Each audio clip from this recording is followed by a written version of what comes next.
Well, there is a lot of truth in that it's cheaper to keep her. It's true. Very true. Right? And sometimes I feel like even if you wanted to break up with me, you couldn't afford to. Like you wouldn't be able to afford 2 ex-wives. Bad joke? Early in the morning.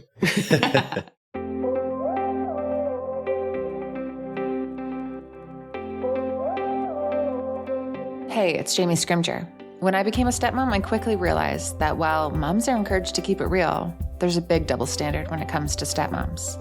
So I decided to start the conversation myself. Thriving as a stepmom doesn't just come from conversations about being a stepmom, though. Here, we dive into marriage, relationships, personal growth, and more. My mission? Inspire you to live a kick-ass life while bringing you along as I create my own. This is the Kick-Ass Stepmom Podcast. Hello. Welcome to the Kick-Ass Stepmom Podcast. We have our favorite guest back. Hi, Darren. Hi, I didn't know I was the favorite. You're a pretty big favorite. You get a lot of guests. I thought I would be down maybe in the top 3. Well, I think people like hearing from guests, but I think just hearing about the real life feelings and situations behind the scene, I think people crave that stuff. So with that comes you. Thank you. Mm-hmm. All right. So let's just say happy anniversary. We are 10 years. We're 10 years in a few days at this point. Happy anniversary. I can't believe we made it. I truly can't. Like, there is part of me that was like, I can't believe we're still married. Like, it's hard. There was times where it was so hard. And there's so many times where we could have given up, but we didn't. Like, I'm really freaking proud that we're married for 10 years. Like, we stuck it out. We stuck it out and we worked through it all. So today in this episode, we are going to go through just some questions you guys submitted and some ones that we came up on our own, just reflecting on the last 10 years, what we've learned, where we would have maybe done things differently. Yeah, just a 10-year reflection podcast. Because I do really feel like when you are in a step family or a second marriage, when there's kids involved, I've read several times that the divorce rate is over 70%, which like that doesn't surprise me one bit. So I think making 10 years is like making 20 years or 30 years in a first family. So congratulations to us. Well, congratulations. And I just read in the Globe and Mail over the weekend, actually, the divorce rate is going down for people over 35. They're saying it's only 26% now. Only 26? Yeah. It was in the Globe and Mail. Do you think that's because no one can afford to get divorced? I don't know. Like the cost either of that living. Or maybe people are delaying getting married, or, maybe a lot of people over 34 are second marriages and they don't want to go through it again. And a lot of people aren't getting married too. There's a lot of people who are just choosing not to. So there's those that aren't married that maybe separate. So yeah, the stat could be a little skewed. I didn't read the whole article. It's more a headline. Well, there is a lot of truth in that it's cheaper to keep her. It's true. Very true. Right? And sometimes I feel like even if you wanted to break up with me, you couldn't afford to. Like you wouldn't be able to afford 2 ex-wives. Bad joke? Early in the morning. All right. So let's dive in. Okay. First, our biggest accomplishments. What do you think our biggest accomplishments are from the last 10 years? I think that we made it is a freaking accomplishment. Yeah.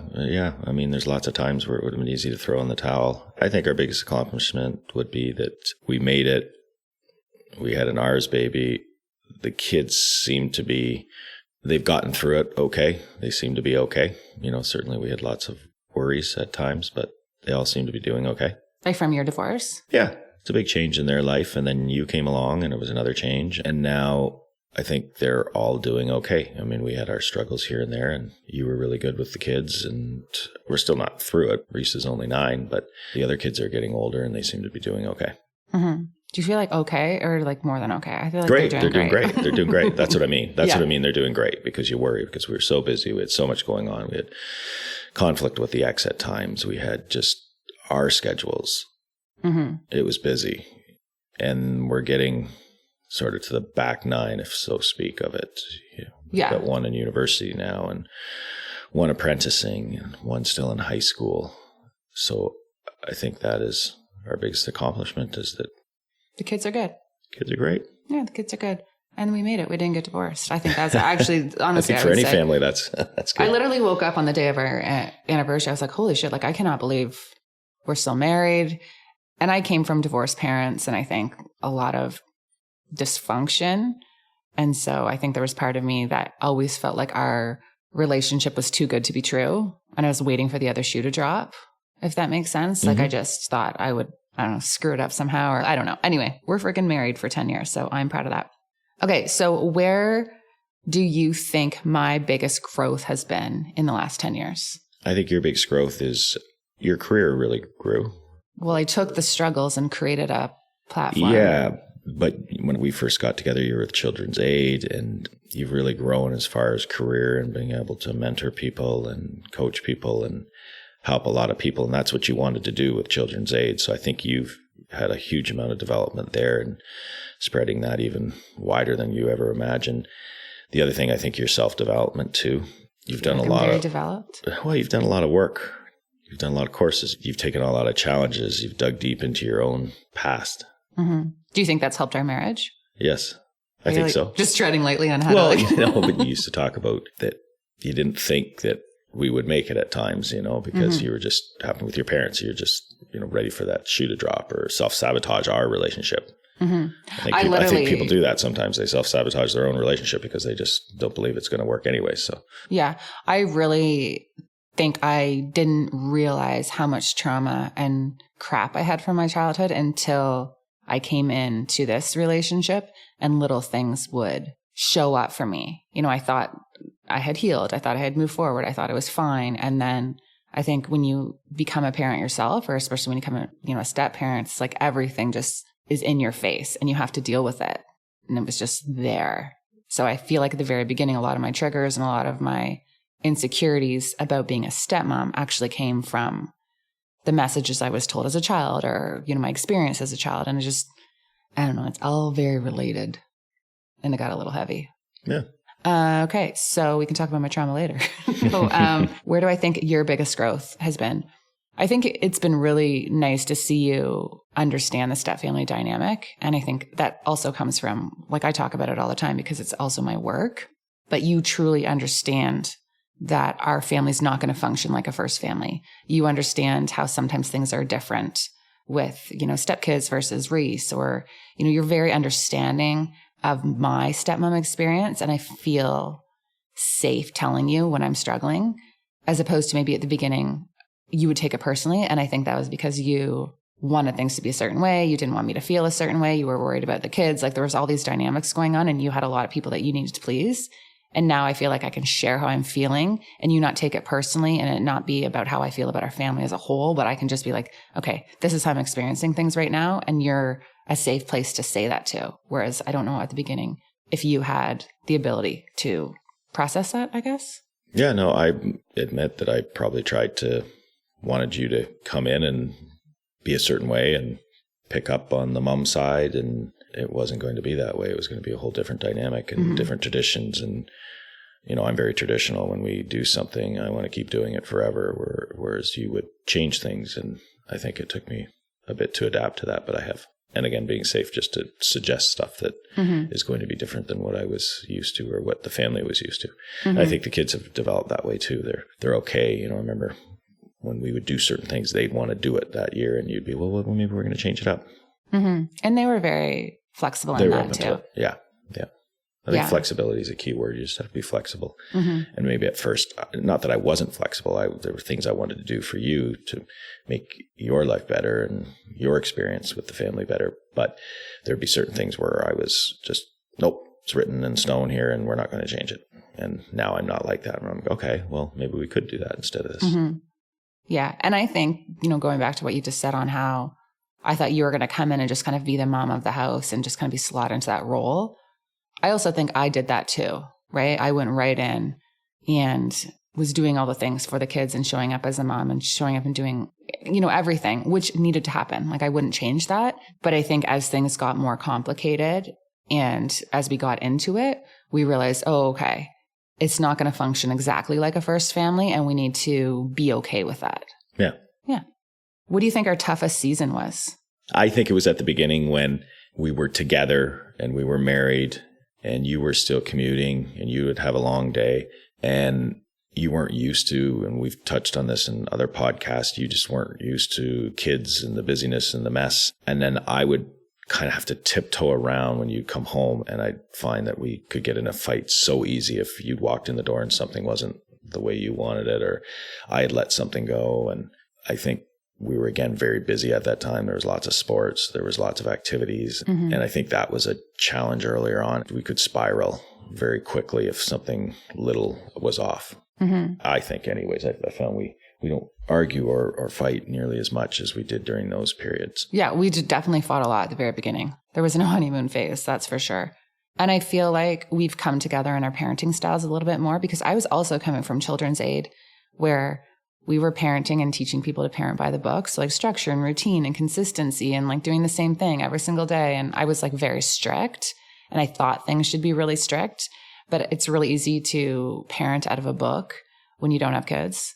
And then when you come in and you realize there has to be some flexibility and that kind of stuff. So I was learning how to parent and I was learning that, you know, when you tell a kid something once, that doesn't mean they're going to do it right away, right? The kids need to be told the same thing. Like I'm still telling the kids the same thing I was telling them when I first came in, right? Like, and that's parenting. It's constantly reminding and constantly guiding. And I just didn't quite understand how when you tell them something once that it wouldn't be like that forever. It's not going to be done every time, though. Yeah. That was our hardest, I think, was it could just be one little thing. And I think also now you're more comfortable dealing with things because it used to be I would come home and you could hardly wait to get me aside to tell me what you were upset about. And I'd have had a long day and I'm like, okay, I'll deal with it. Or, you know, the kids would be upset over something. They'd be, you know, it'd be almost like I had all these people coming at me telling me why they were upset about something. Now you tend to just deal with stuff. I think that's also a big thing. And I do think I'm picking my battles. Yeah, I think we all do that now. Like I don't say something about everything. I think before I would tell you every single thing that was pissing me off all the time. And, you know, at that point, and I say this to stepmoms all the time, when you have an issue with everything, your issues don't have as much weight, right? So now when I come to you with something, I'm like, no, I'm a hard no on this, or no, this is a big deal for me. You hear it more because I'm not saying something about every little thing. That is true because, yeah, when you would come at me every night with 6 different things, then I couldn't prioritize what was important and what wasn't. For sure. We have come so far. Okay.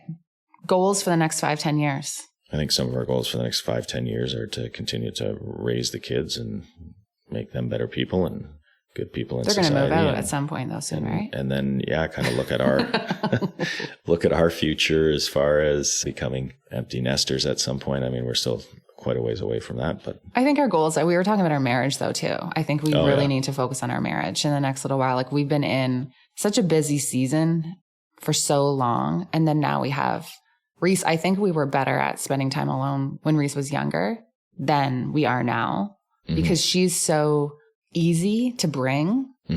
So like we'll go on a date night and we'll be like, well, we'll just bring Reese and she's fine. And she wants to come and she loves spending time with us. And it's just, I find that we don't prioritize you and I alone time as much as we used to because maybe we didn't feel like we needed it, but I think we need it. I think we need to really focus on like our relationship outside of the kids. Yeah, we don't just go away for a night like we used to or go out for dinner as much as we used to.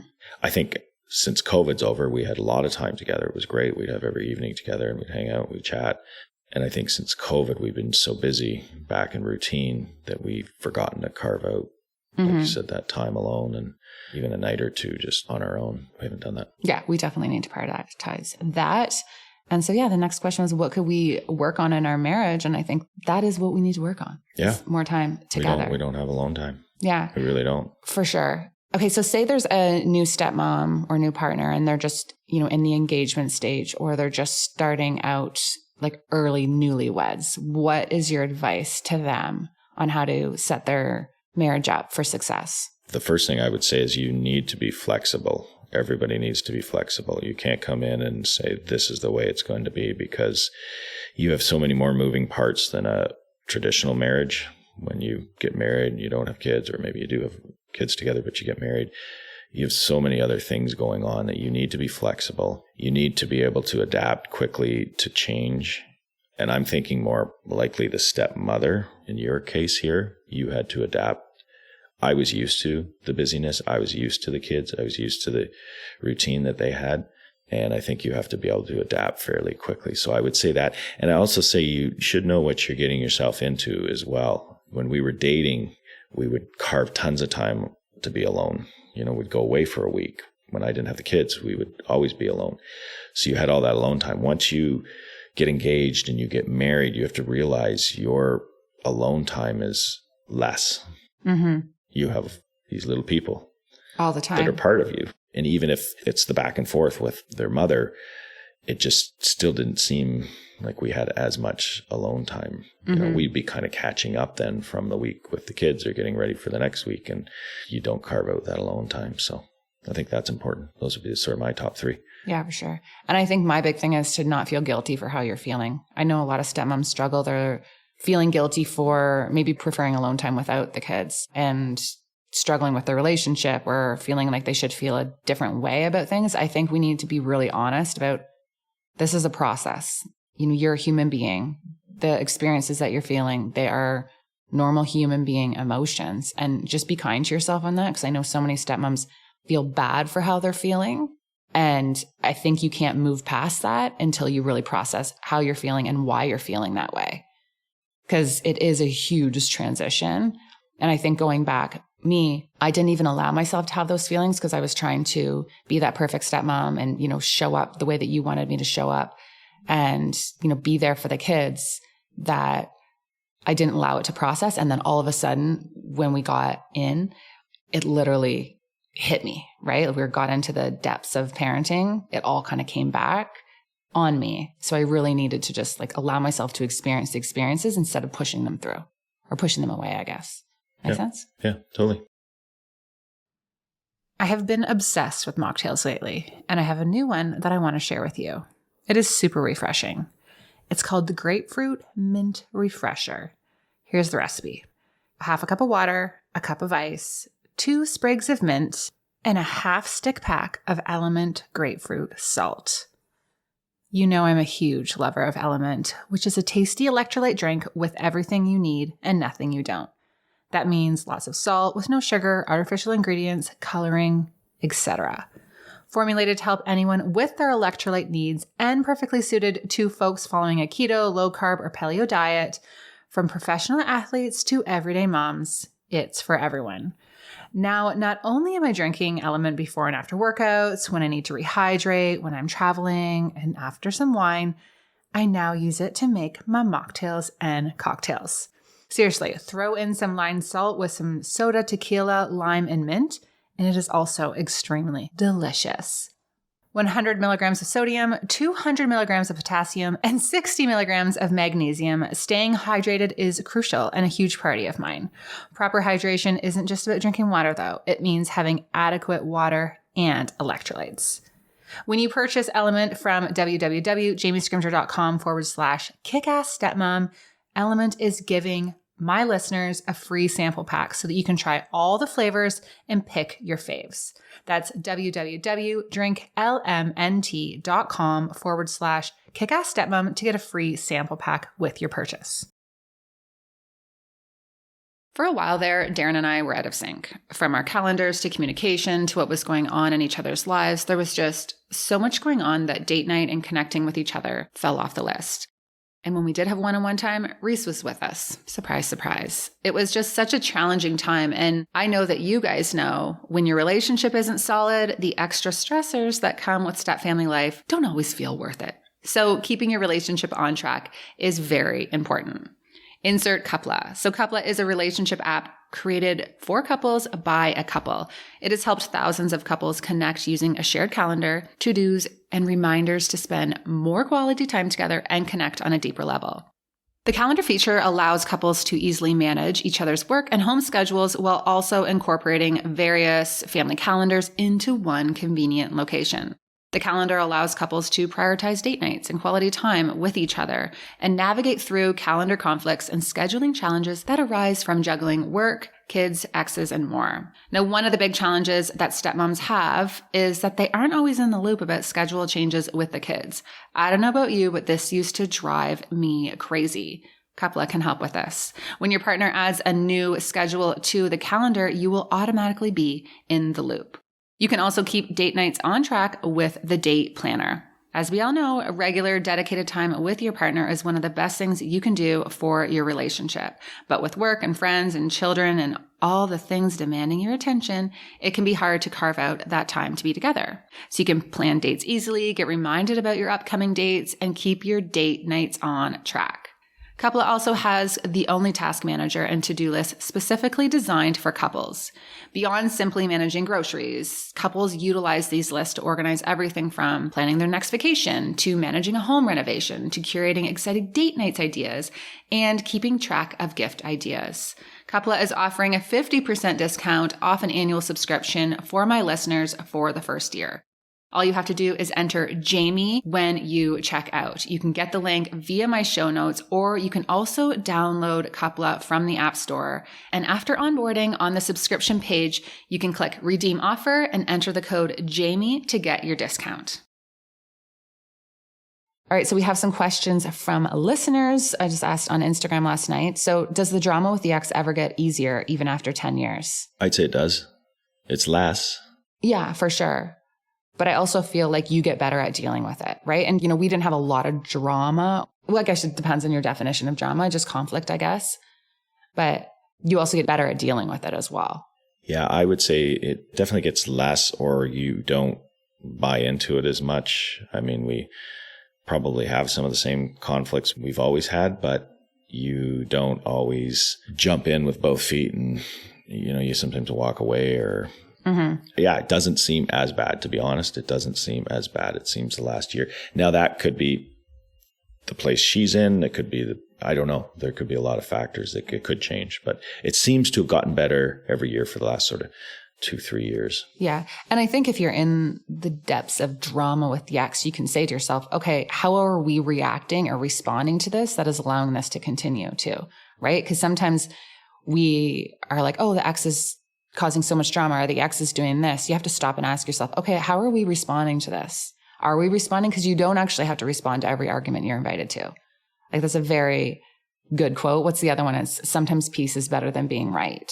So really learning to pick your battles and just get clear on what you will and will not engage with, that will help. Yeah. And I also think it helps when the kids get older and there's less to do with each other. Mm-hmm. We're not trying to coordinate schedules like we did with some of the older kids. The financial end, it comes to an end as well. So there's not that constant argument.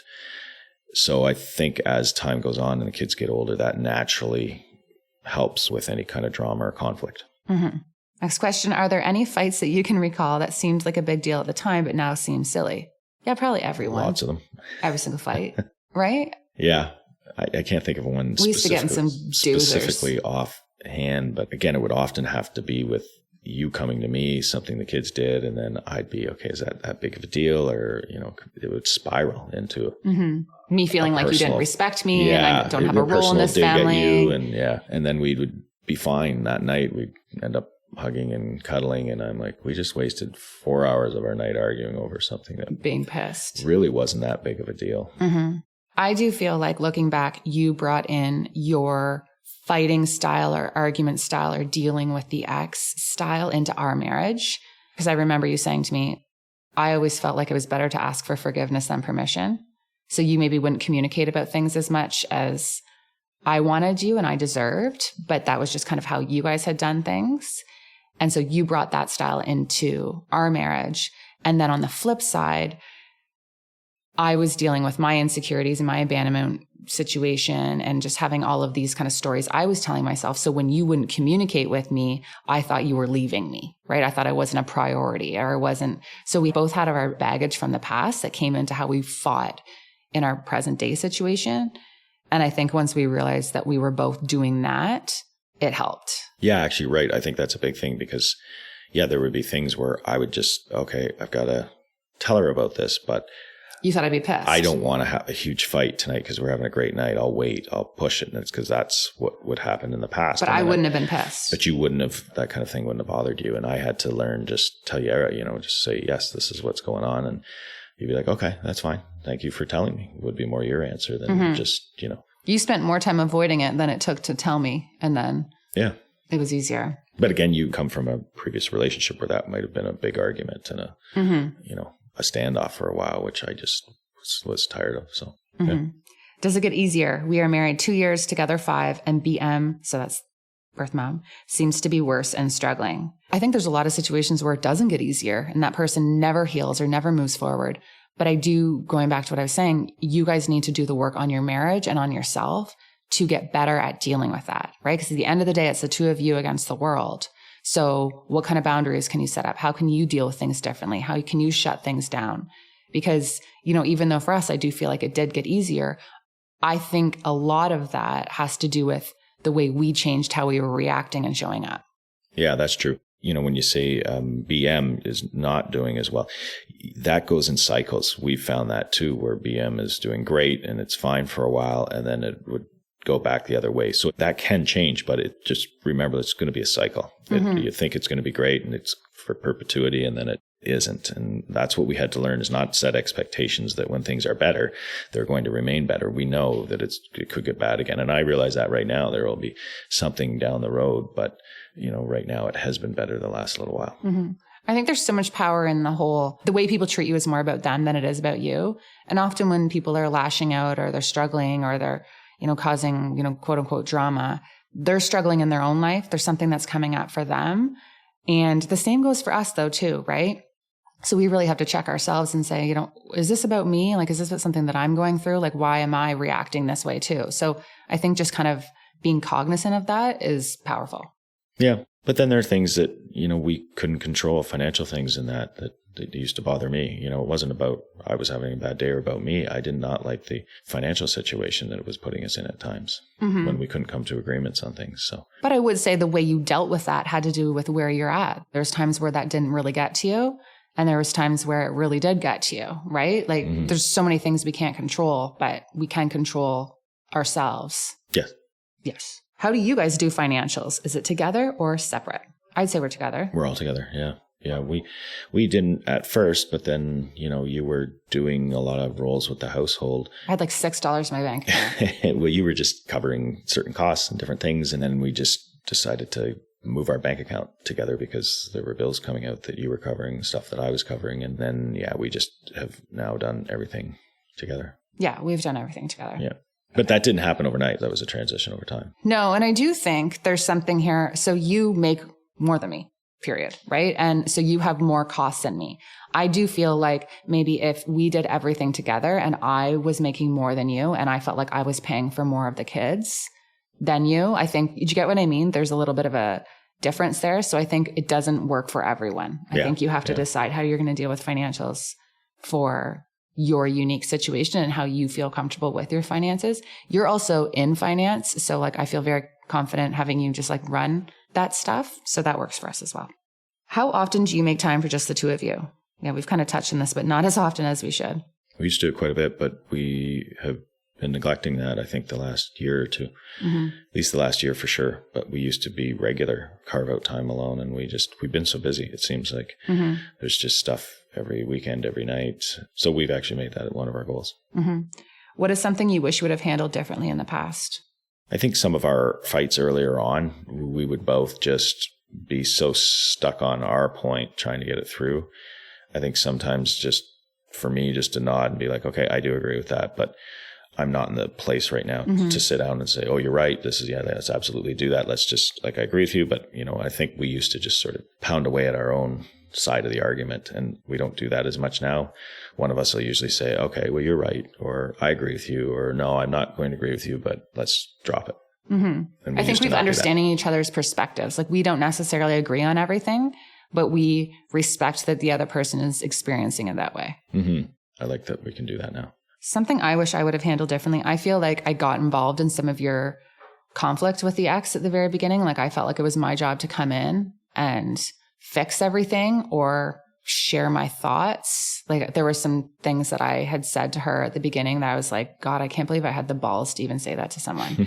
Right? Like, I really got into it with her from time to time. I regret doing that because I do think that I really should have stayed out of it and been a support behind the scenes.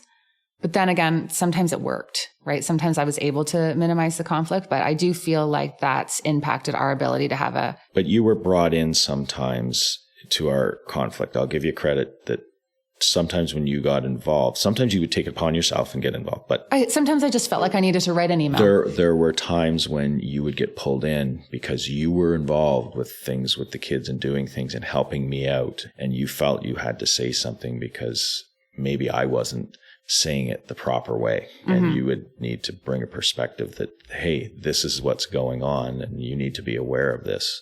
And Darren's maybe not saying it in the right way, but you know, for our unit, I need to say something.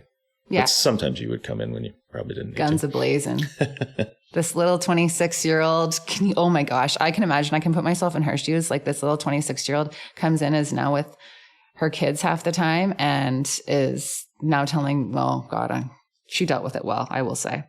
Did Darren need to reset boundaries with the ex when you and he got together? Yes. Oh, for sure. What did you need to change? Well, I remember there were times when we'd go out for dinner just with the kids after a sporting event. Oh, yeah. That was not things like that. Anymore. So we had to reset that. I also had to restructure because I was so busy with work. I was getting help, and I think you stepped in and took a lot of that. So I didn't need her to do some of the things that I was wanting her to do that we were arguing over. I'd be saying, you know, I can't do this. Can you help me? And, you know, then you came in. So yeah, we certainly had to change boundaries. And she was coming in the house. Yeah, she would still feel she could come in the house or.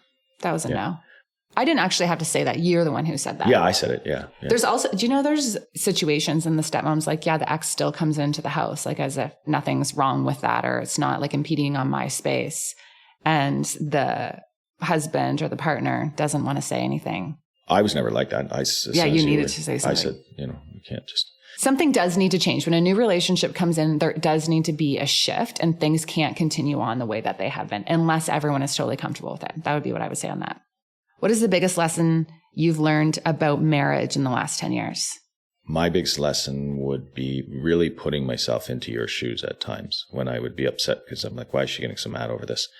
And then I'd realize, okay, I have to go back through your experience, where you're at with this, what was new to you, what wasn't new to you, and really just turn the lens around and look at what I was doing and what your vision of it was. And I think that's the biggest thing that I've learned to do is not just think of it from my side, be like, okay, yes, this is what she's done and her experiences. And I think I'm better at that now. Not immediately at times, but afterwards I'll think about it and be, okay, yeah, I can see her side of it. When we get in a fight, you typically need like 24 hours to see my side. I feel like I need some time to, because I don't always expect the fight, or I don't always expect that this is, you know, and then I have to go back and be, okay, I see her side to this. Whereas at the time, I might be, it's not that big of a deal, or why is this being made such a big deal? Or, you know, I feel like you want this for that reason, and it's not really the right reason. Yeah, I would say the biggest thing I've learned about marriage is it's freaking hard. Like marriage is hard.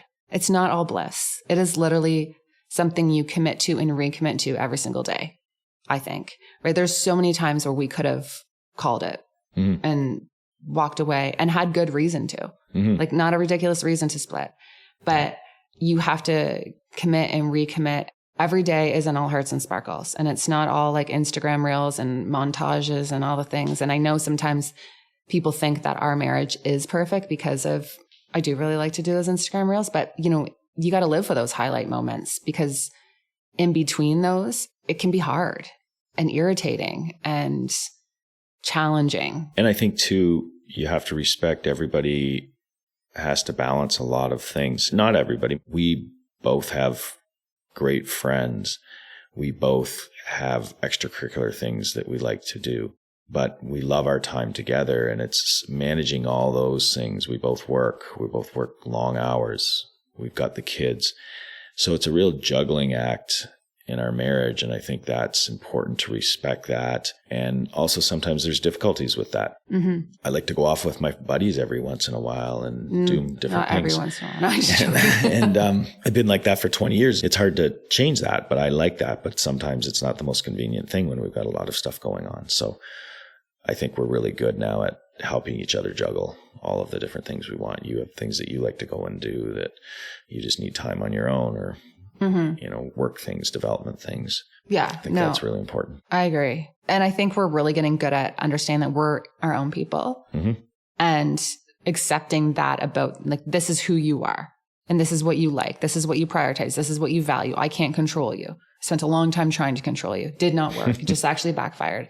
And the same goes for me, right? Like, there's things that you maybe wanted me to like more, or prioritize more, or care about more, but I'm my own person and I come with my own wants and needs. I like to go to bed early. I'm a little more introverted than you. And at the beginning, I think we struggled trying to like find that groove, but now we're like, no, we respect the other person for who they are. One thing I want to say though, is your mom told me one time I was really pissed at you, and I don't even know what we're talking about. She said, if you were to divorce him, you're really just changing one set of problems for another. I was like, I'm not going to divorce him, Jackie. But we were laughing about that. But it's really true, right? Like, you have to choose your hard.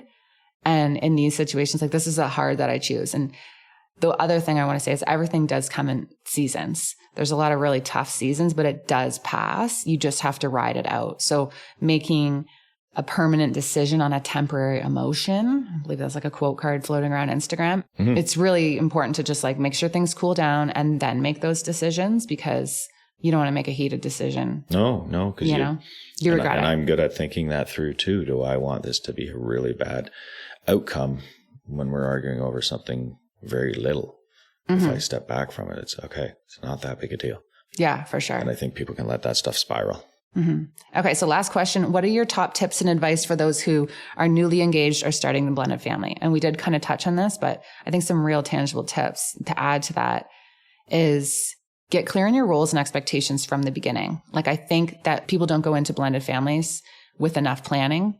Like, who's going to do what? How are you going to respond to discipline? Who's going to take care of this? Who's going to take care of that with the kids? Are you comfortable with that? What kind of role is a stepmom going to play? And have those conversations and then do a check-in regularly. How are things going? Because you can think that you're going to do things, you're going to be okay with going all in and doing all the things as a stepmom. And then you get to the place, sometimes you feel really resentful. You feel good enough until you're not, or you feel damned if you do, damned if you don't. Like, there's a lot of emotions that come with it. So I think being really deliberate, and I think you should get into therapy right away. I do really feel like that. Can you imagine if we were in therapy right from the very beginning? That would have been helpful, right? To have that space to really talk things through. You're like, I don't know. No, I'm not saying anything about that. Anything else? No, I think we touched on a lot of it here. Just being flexible, being balanced. You need to have a clear understanding of what you're getting into. I mean, we followed our hearts, we fell in love, but I think there were times when it was, for you especially, it was like, whoa, what did I just get myself into? Right, but you can't know what you're getting into until you're into it. Yeah, and that's true too. But it is more challenging, I think, than some people It's a hell of a lot more challenging. think. Yeah, it's a freaking ride. Like, this is one of the hardest things I've ever done, being a stepmom, straight up. That's why I'm like so grateful we made it to 10 years. Like, this wasn't easy, but I love you. Say it back. I love you too. All right. Thanks for listening, guys. If you have any questions or things you want Darren and I to tackle on another episode, send them my way. We love hearing from you. And again, thanks for taking the time, Darren. Appreciate You're welcome. you. Thanks for having me. That's it for this one. Thank you so much for tuning in. And if you enjoyed this episode and know someone that it would resonate with, do me a favor and send it their way. And if you haven't already, head on over to iTunes and give the show a rating and a review. I am so passionate about opening up the conversation about blended family life and debunking the stigma that comes with being a stepmom. And you sharing this podcast helps me do just that. Now, if you're craving more podcast episodes and interviews, would like to connect with me and get access to workshops like how to disengage the right way, how to improve your relationship with your stepkids, how to talk to your partner about your stepfamily stress without causing a big arse fight, and more, you have to check out my membership, the Kick-Ass Stepmom Community. Not only will this community give you access to strategies and tips to improve your stepfamily life, you can connect with me and stepmoms from over 30 countries around the world in our private chat and our live Q&As. Head to www.kickassstepmom.com to join.